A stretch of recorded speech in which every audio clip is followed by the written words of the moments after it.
Bersama pihak jajaran Polri, mereka siap mendorong restoratif dan mereka membuka opsi untuk restoratif.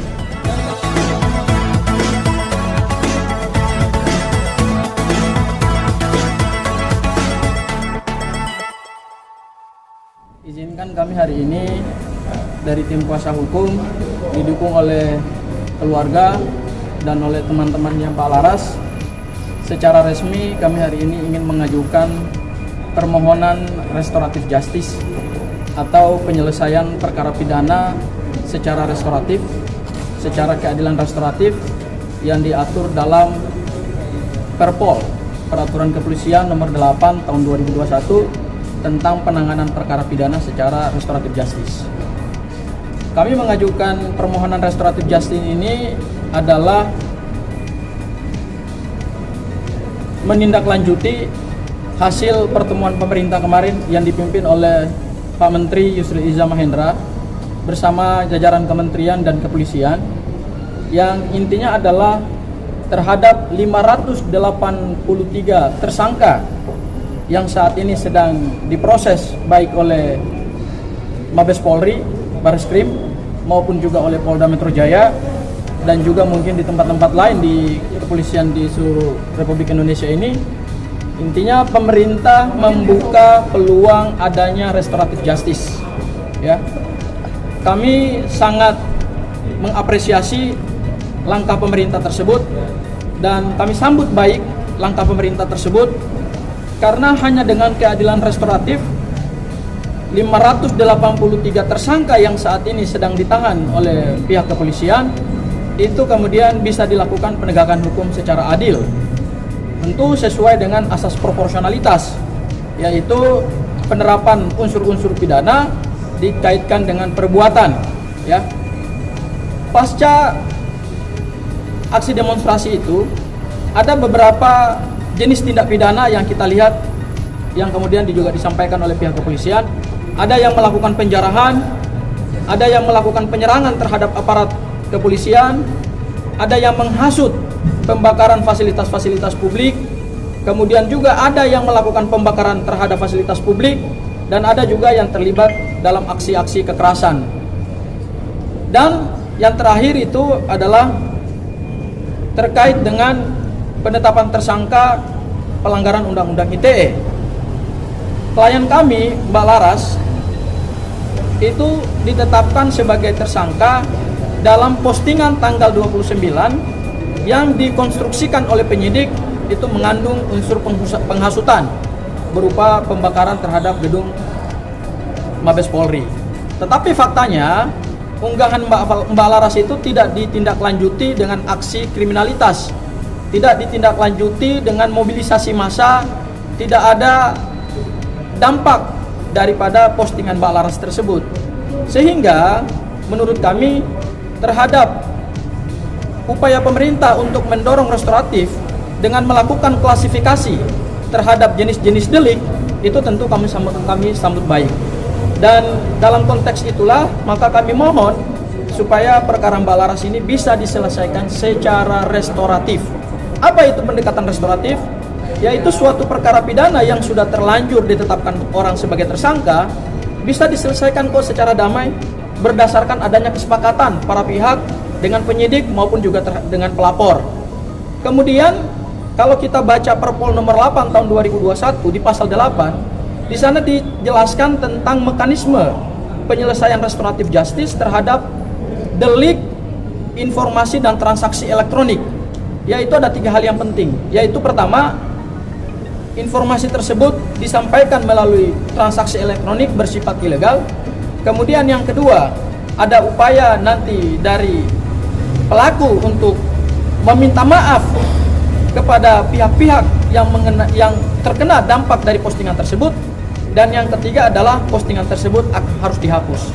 Nah, kami pikir dari pasal 8 Perpol 8 2021 ini Mbak Laras masuk dalam klasifikasi tersebut. Hasil tadi kami komunikasi dengan Mbak Laras pertama menyampaikan permintaan maafnya kepada pihak Mabes Polri atas postingan tanggal 29 Agustus yang ada kata-kata membakar gedung Mabes Polri. Itu dilakukan secara spontanitas ya, itu tidak ada maksud untuk untuk menyuruh atau memprovokasi masyarakat Indonesia supaya membakar gedung Mabes Polri. Itu sama sekali tidak ada niatan seperti itu.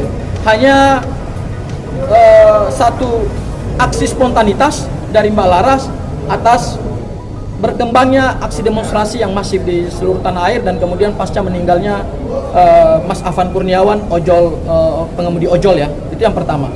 Kemudian yang kedua, dengan adanya restoratif justice ini, kami mengharapkan perkara Mbak Laras harus segera dihentikan. Ya, kami minta supaya perkara Mbak Laras ini berdasarkan pasal 109 KUHP harus dihentikan dengan adanya SP3 yang berdasarkan pendekatan restoratif. Ya, dan tadi Mbak Laras juga menyampaikan ke kami bahwa Mbak Laras dengan kasus ini, insya Allah ini jadi pelajaran yang sangat penting bagi Mbak Laras sebagai seorang anak muda yang masa depannya masih panjang, usianya masih 26 tahun. Ya, beliau ingin menjadikan kasus ini sebagai bahan introspeksi diri, sebagai media pembelajaran supaya ke depan bisa lebih berhati-hati lagi dalam mengkomunikasikan pikiran-pikirannya yang cerdas tersebut, mungkin sesuai dengan relnya dan tempatnya, sesuai dengan regulasi, rules, sesuai dengan aturan perundang-undangan. Kemudian yang kedua, beliau juga berjanji mudah-mudahan ini akan menjadi pembelajaran untuk menjadi generasi muda Indonesia yang lebih baik di masa depan. Dan beliau siap mendukung program pemerintah, beliau siap mendukung program pemerintah menyongsong Indonesia Emas 2045, karena Mbak Laras ini kan usianya masih 26 tahun.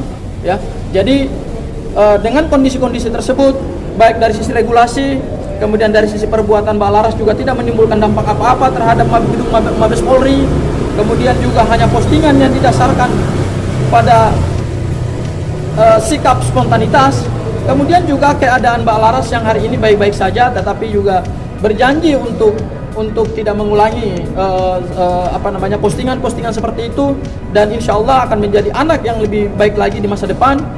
Kemudian juga atas dasar keadaan keluarga, Mbak Laras juga adalah anak yatim, sudah ditinggalkan oleh ayahnya. Kemudian juga dia adalah tulang punggung keluarga dari 2 bersaudara bersama ibu, dan keadaan ibunya juga sekarang sedang sakit-sakit. Maka atas dasar tersebut kami mengajukan permohonan restoratif justice secara resmi kepada Bapak Kapolri, kepada Bapak Kabareskrim, supaya perkara Mbak Laras ini tidak perlu lagi dilanjutkan. Ya, cukup ini jadi pelajaran berharga kepada Mbak Laras, sehingga dia akan menjadi anak muda Indonesia yang jauh lebih baik lagi ke depan dan mempunyai masa depan yang masih panjang. Itu yang ingin kami sampaikan hari ini, Pak. Bang, soal FD ini kan belum lagi. Bahkan kami optimis. Kenapa kami yakin dan optimis? Karena kemarin pemerintah sudah memberikan hasil pertemuan Kemenkopol Kumham, ya, yang dipimpin oleh Pak Menteri Yusril Iza Mahendra bersama pihak jajaran Polri. Mereka siap mendorong restoratif dan mereka membuka opsi untuk restoratif. Dan Mbak Laras ini kami pikir adalah salah satu tersangka dari 583 tersangka tersebut yang memang pantas mendapatkan restoratif, karena perbuatannya tidak menimbulkan dampak apa-apa, ya kan? Tidak ada hasutan yang berakibat pada terjadinya tindak kekerasan, tindak kriminalitas.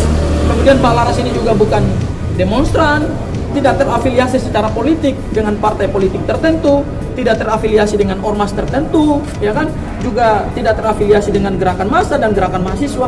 Hanya seorang profesional yang bekerja saat itu di lembaga internasional AIPA ASEAN, yang karena keprihatinannya aja, dan mungkin barangkali kata-katanya itu disampaikan secara tidak terkontrol, gitu ya. Kami sungguh yakin, kami yakin sekali permohonan ini akan dikabulkan oleh Maris. Kalau misalkan Laras ini pribadi yang sangat ceria, bukan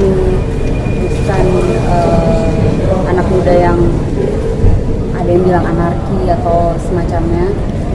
Laras ini cuma kerja, anak muda yang baik-baik. Saya tahu betul dari kecil barengan sama saya terus. Semoga keadilan ada di sisinya Laras. Kasus adik saya ini dapat restoratif justice dan akhirnya dapat dihentikan atau bisa SP3.